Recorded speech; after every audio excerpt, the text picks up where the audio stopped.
La sezione misure di prevenzione del Tribunale di Agrigento ha disposto la confisca di beni per circa 1,5 milioni di euro, riconducibili a esponenti ritenuti vicini a Cosa Nostra Agrigentina. A eseguire i provvedimenti di confisca sono stati gli uomini della Direzione Investigativa Antimafia.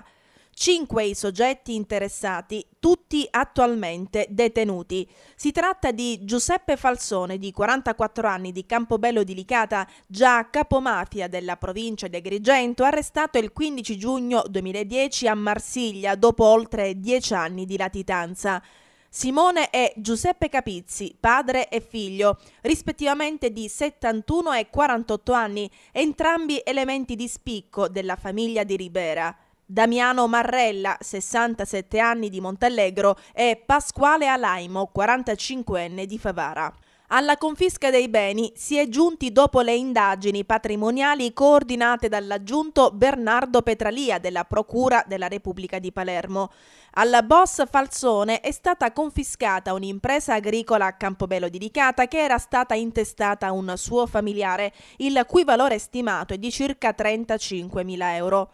Di maggiore entità, invece, è il valore dei beni confiscati ai riberesi Capizzi: 13 terreni, 3 fabbricati e 4 conti correnti per un valore complessivo di circa 870.000 euro.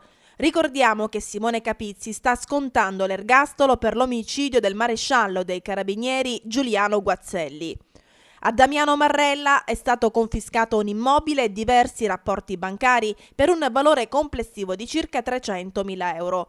Al favarese Pasquale Alaimo, invece, immobili, automezzi, polizze assicurative, libretti di deposito, fondi comuni di investimento, un conto corrente bancario ed un'autovettura per un valore complessivo di circa 270.000 euro.